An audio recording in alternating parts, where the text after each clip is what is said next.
Hello. எழுத்தாளரே, எங்கேயா இருக்க? வீட்டில் உறங்கிக் கொண்டிருக்கிறேன் ஐயா. யோ, அந்த எடிட்டர் என்னை கிழி கிழிக்கிறான். எப்போ தான் கதை ரெடி பண்ணுவ? இன்னும் 2 நாட்களில் கொடுத்து விடுகிறேன். கதை விடுறவனுக்கு கதையாசிரியன் பேர் வேற. சி, போன வை. முடிச்சுட்டு கூப்பிடுறேன்.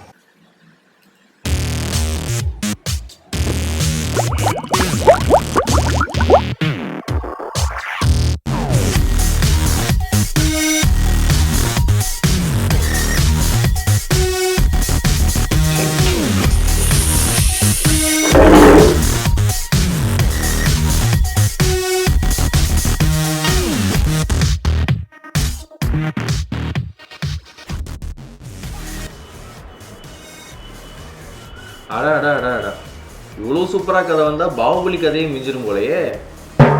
அப்போ ராஜமௌலியுடைய மார்க்கெட் என்ன வருது? நம்மளால் ஒருத்தர் மார்க்கெட் போனதாக இருக்க வேணாம். சரி, சுமாராகவே எழுதுவோம்.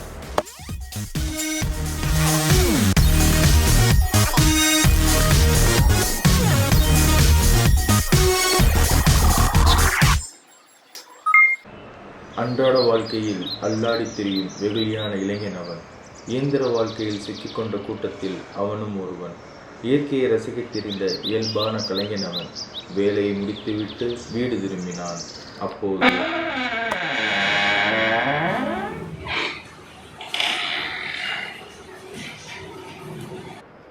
தனது சட்டையை கழற்றி அலமாரியில் வைத்துவிட்டு சமையலறை நோக்கி நகர்ந்தான் அந்த இளைஞன்.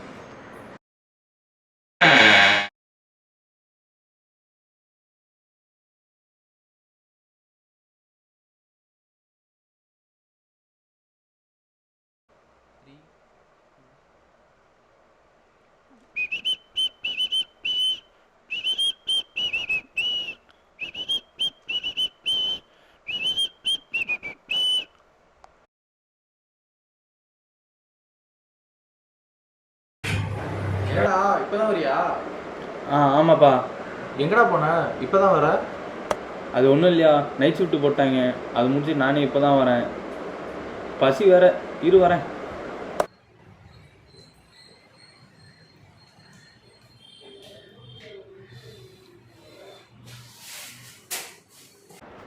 பூட்டிருந்த எண்ணெய் மீது காலை வைக்க பேயை கண்டவன் போல் ஒரு அலறல் சத்தம்.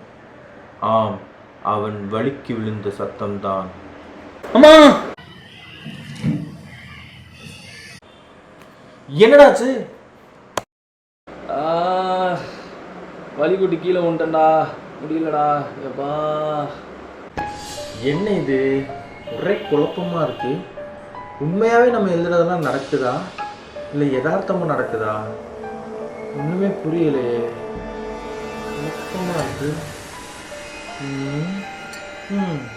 இப்ப பாரு.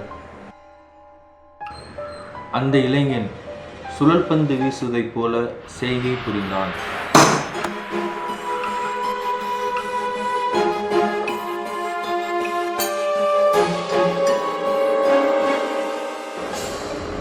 சாரிப்பா.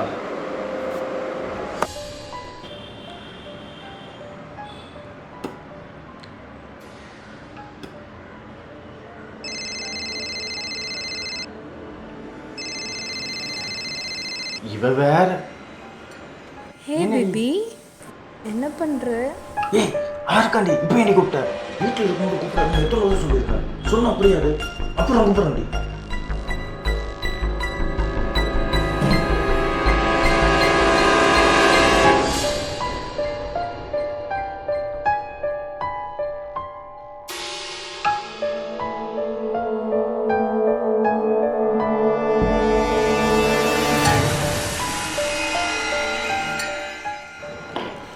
சூப்பா, கொஞ்ச நேரத்தில் டென்ஷன் பண்ணிட்டான். ஒரு பாட்டு கேட்டால் தான் சரி வரும்.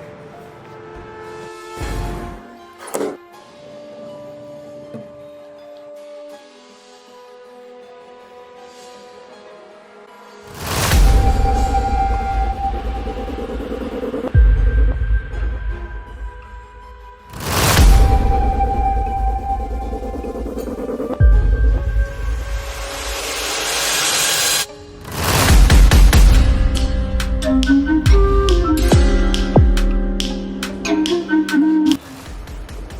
ஆனால் இது எப்படி சாத்தியம்?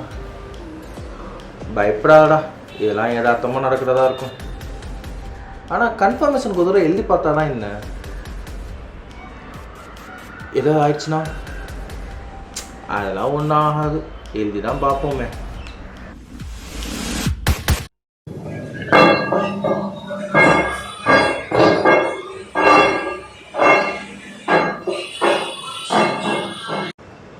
நண்பன் செய்த துரோகத்தை தாங்க முடியாத அந்த இளைஞன் தன் நண்பனின் கதையை முடித்தான். நடந்துருமா என்ன?